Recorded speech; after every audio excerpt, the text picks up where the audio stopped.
जय हिंद साथियों, प्यारे बच्चों। मैं गोपाल सर आपके बीच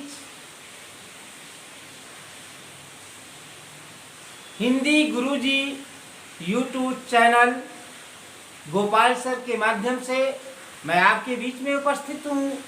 आप जानते हैं कि पिछले कई वीडियोज मैंने डाला है जिसमें क्लास 9, क्लास 10 और 12 का।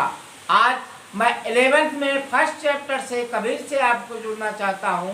आप जानते हैं कि भक्ति आंदोलन के समग्र अग्रदूत रहे कबीर दास जी से परिचय करेंगे। आप जानते हैं सामान्य सी बातें ये सारी है। इनका जन्म 1338 लगभग, मृत्यु 1518 और गुरु का नाम श्री रामानंद जी।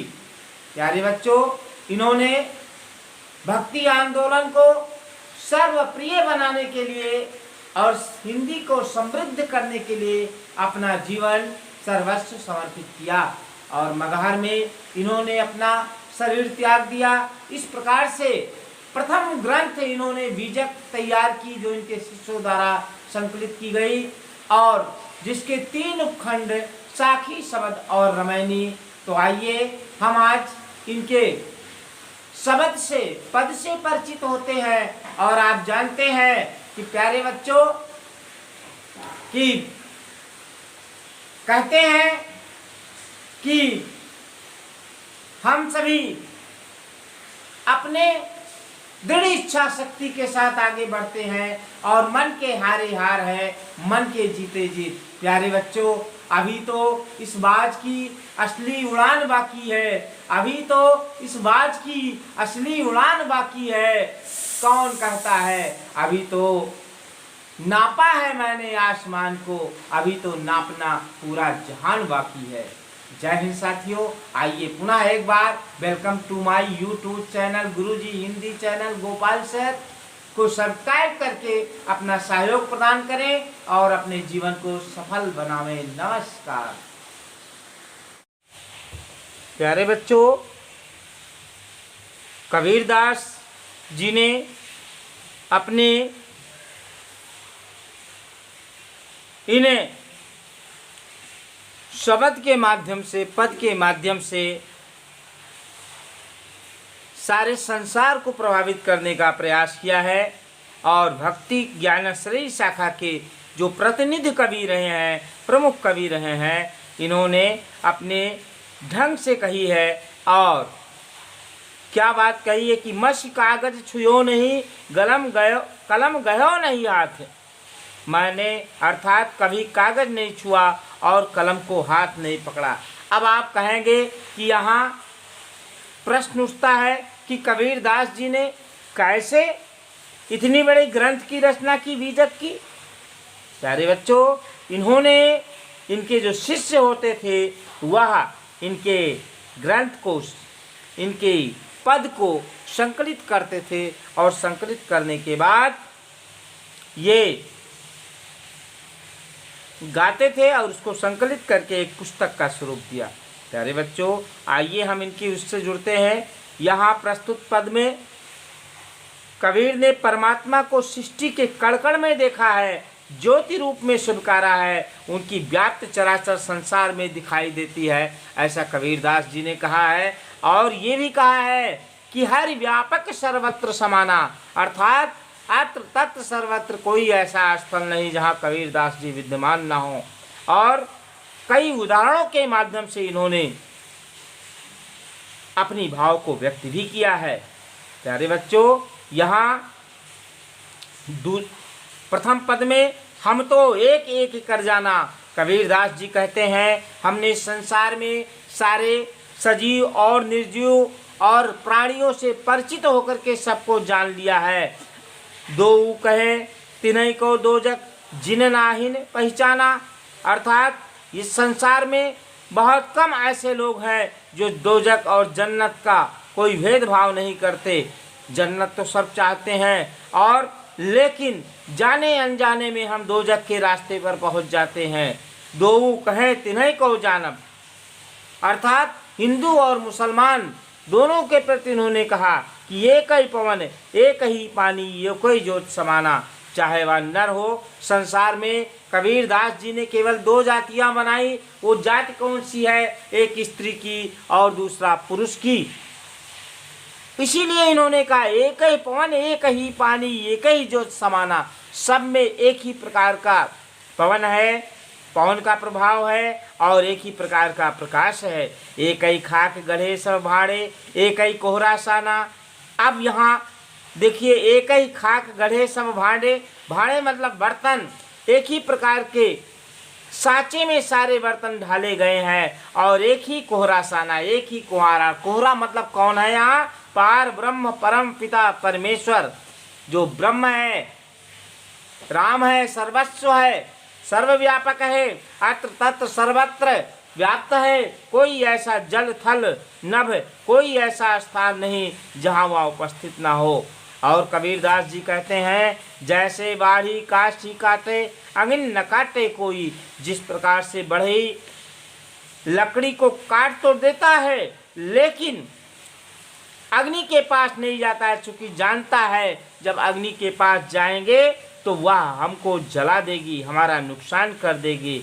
सब घटे अंतिर तो ही व्यापक धरे स्वरूप, स्वरूप सोई। और कबीरदास जी आगे कहते हैं कि घट घट में तुम्हारी शक्ति विद्यमान है, तू व्यापक है, सर्वव्यापक है। माया देख जगत लुभाना, काहिर नर गरवाना। कबीरदास जी कहते हैं कि इस माया मोह, माया जाल के चक्कर में पड़ करके तुमने सारे संसार को, अपने संसार में आकर के अपने लक्ष्य से भटक गए हो।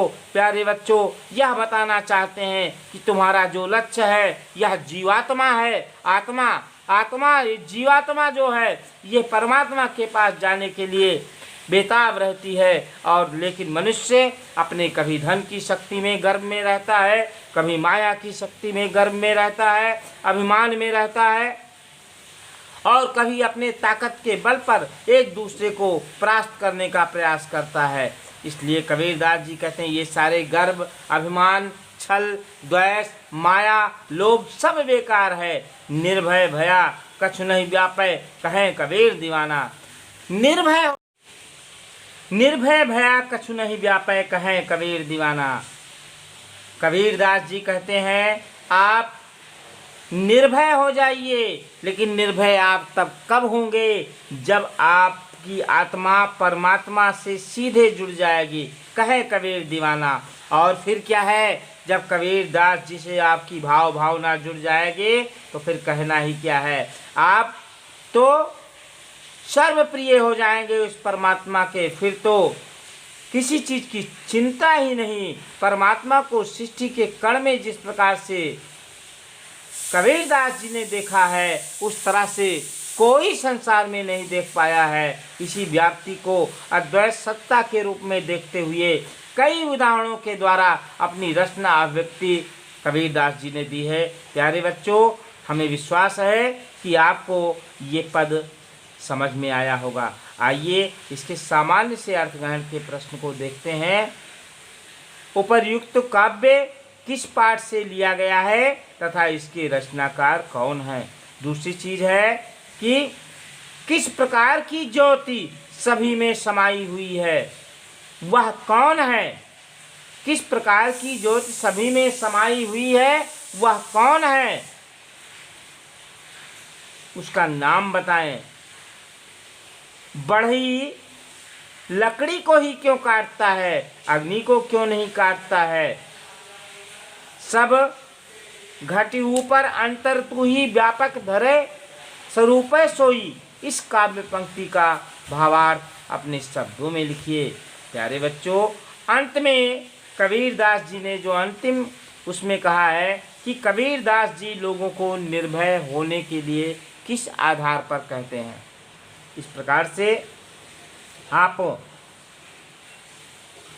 कबीरदास जी के प्रथम पद के अर्थग्रहण को समझेंगे, इसका उत्तर लिखेंगे। हमें विश्वास है कि इसका उत्तर बड़ी सुगमता से आप लिख ले जाएंगे। आइए हम दूसरे पद से जुड़ते हैं।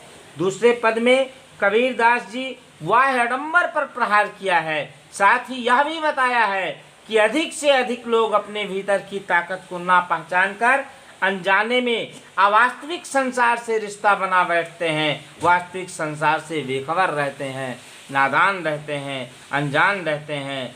इस प्रकार से कबीरदास जी कहते हैं, संतो देखो जग बौराना, अरे संतो सज्जनों देखो यह सारा संसार पागल हो गया है। साच कहो तो मारन धावे, झूठे जग पतियाना।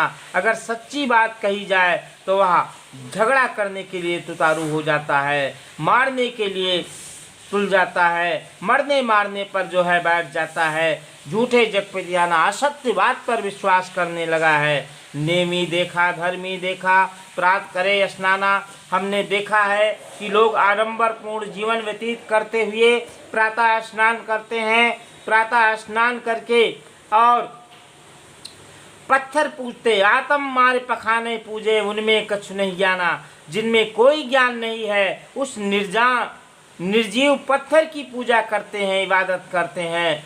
और बहुत तक देखा पीर औलिया पढ़े किताब कुराना। बहुत सारे पीर औलिया को भी मैंने देखा, सबने क्या किया, कुरान पढ़ा और इस प्रकार से पढ़ कर के पीर औलिया लोग भी हमारे मुस्लिम समाज को धोखा दे रहे हैं।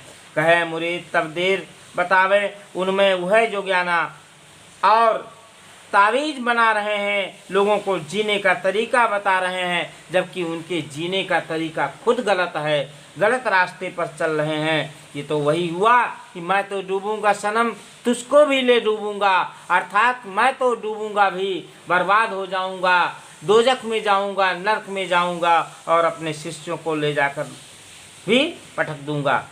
प्यारे बच्चों, इस तरह से यह आडंबरपूर्ण जीवन, बहुत सारे ऐसे संत आए हैं, आडंबर युक्त साधु आए हैं, पीर औलिया आए हैं, जो खुद को खुदा मान रहे हैं, खुद को भगवान मान रहे हैं। आप जान रहे हैं, तमाम ऐसे उदाहरण हमारे समाज में आज देखने को मिल रहा है। कबीरदास जी कहते हैं, ऐसे गुरुओं से, ऐसे पीर से, ऐसे औलिया से, ऐसे मुल्ला मौलवी से सावधान रहना। आसन मार डिम्ब धर बैठे, मन में करे गुमा बहुत गुमाना।